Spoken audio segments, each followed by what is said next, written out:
Huenda unatamani sana kuweza kusikia sauti ya Mungu, lakini unashindwa kusikia sauti ya Mungu. Huenda unatamani kuelewa sauti ya Mungu, lakini unashindwa. Kwa sababu wengi ambao tuko mahali hapa tunasikia sana sauti ya Mungu, tunaota sana ndoto, lakini zile ndoto tunazoziota tunashindwa kuzielewa, ile sauti tunayosikia tunashindwa kuielewa. Leo nitakuonyesha mambo matano ya kufanya ambayo utakapoyafanya mambo hayo yatakufanya wewe unaweza kusikia sauti ya Mungu na kuweza kuielewa kwa urahisi sana. Yaani utakuwa unaweza kusikia sauti ya Mungu na uhitaji mtu mwingine aweze kutafsiria sauti ya Mungu, ila utakuwa unaweza kutafsiri mwenyewe. Utakuwa unaweza kuota ndoto na zile ndoto utakuwa unahitaji mtu aweze kutafsiria, bali utakuwa unaweza kutafsiri mwenyewe. Kaa mpaka mwisho wa video hii, kwa sababu mwishoni mwa video hii itakuombea Mungu aweze kukupa uelewa. Yaani utakapokuwa unasikia sauti yake, uwe unaweza kuelewa.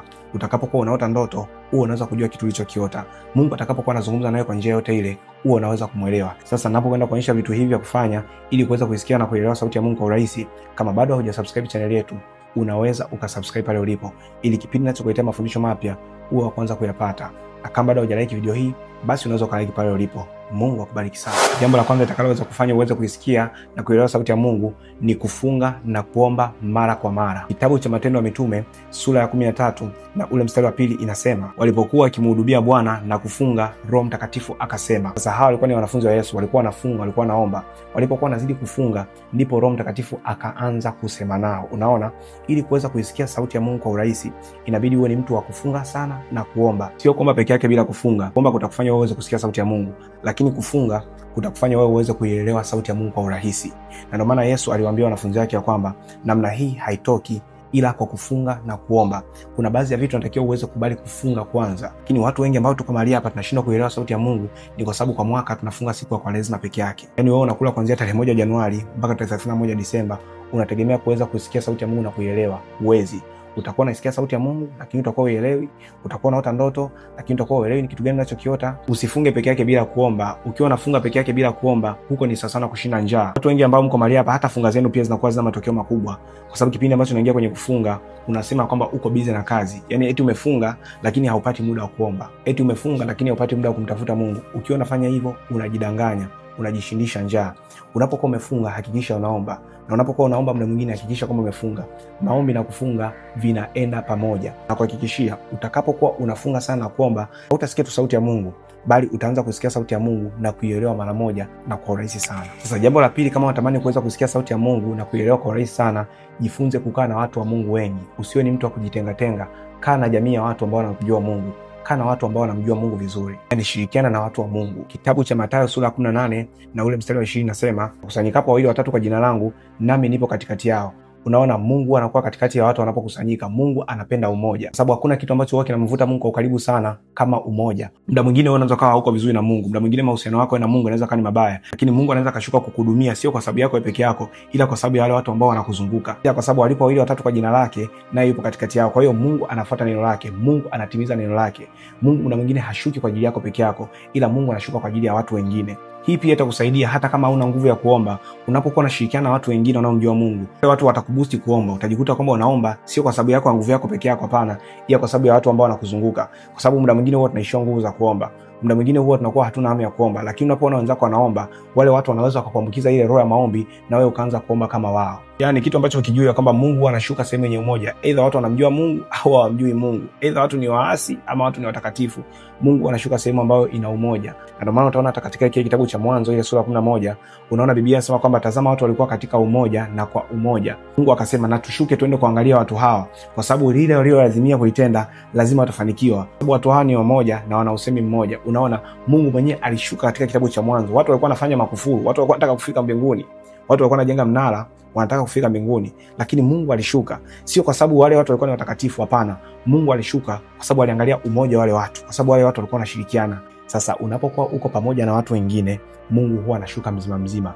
Na Mungu anaposhuka mzima mzima, lazima utaweza kusikia sauti yake na kuielewa kwa urahisi sana. Na jambo la tatu, jifunze kutulia mbele za Mungu. Kitabu cha Zaburi sura ya 46 na ule mstari wa 10 inasema, kaeni kimya mjue ya kuwa mimi ni Mungu. Mungu muda mwingine anapenda kuongea na watu katika hali ya utulivu. Mungu anapenda kuongea na mtu akiwa hajawa distracted.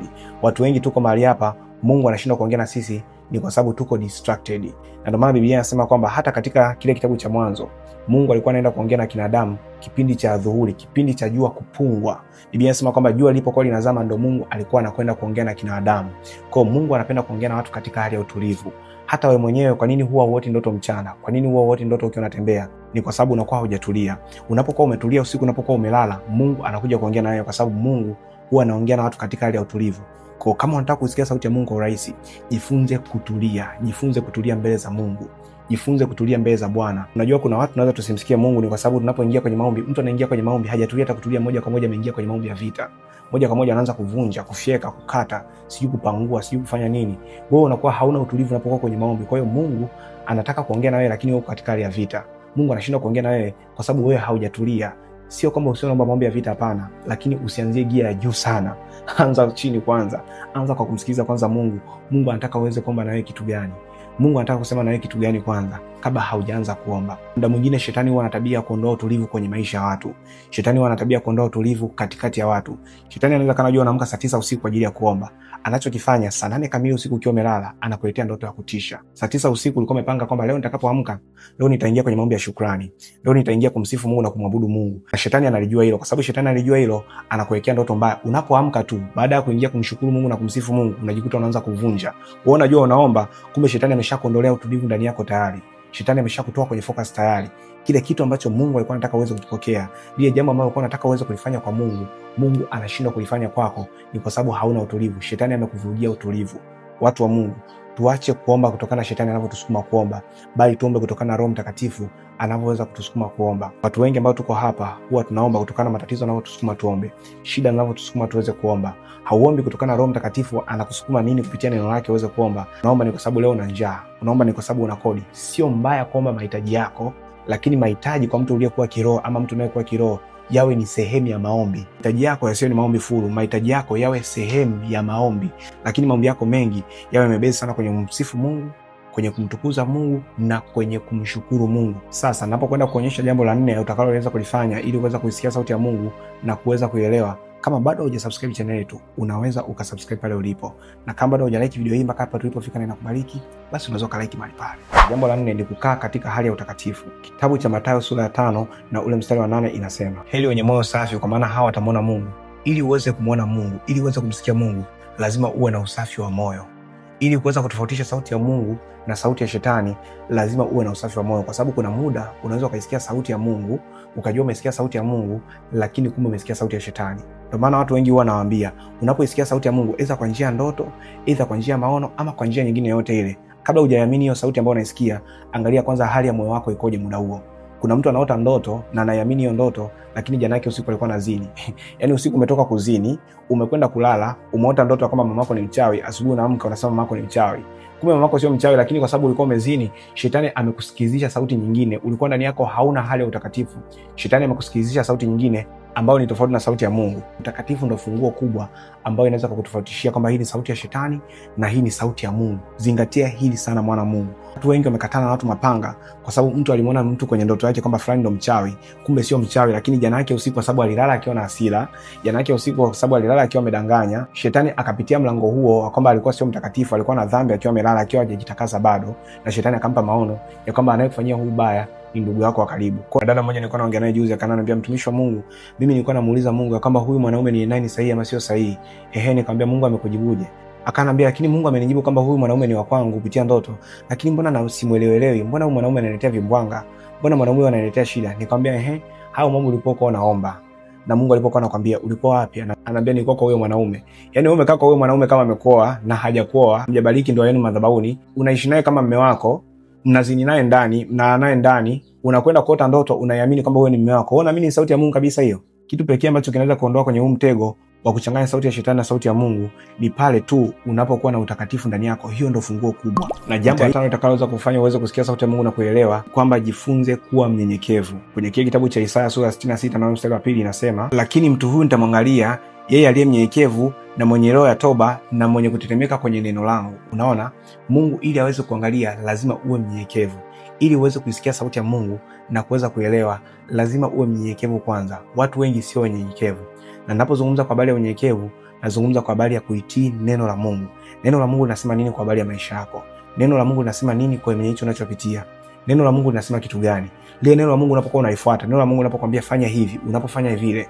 Neno la Mungu linakwambia kwamba toa fungu la 10, wewe unatoa fungu la 10. Neno la Mungu linakwambia kwamba toa malimbuko, wewe unatoa malimbuko. Neno la Mungu linakwambia usiibe, wewe huibi. Usiseme uongo, useme uongo. Unapokuwa unafanya vitu vya namna hiyo, huo ndo tunaita ndo unyenyekevu wa moyo. Unyenyekevu wa moyo maana yake ni kufuata maelekezo ya kile kitu ambacho Mungu anakuambia muda huo. Mungu anasema nini juu ya maisha yako? Mungu anakuambia ni kitu gani unachotokea ukifanya.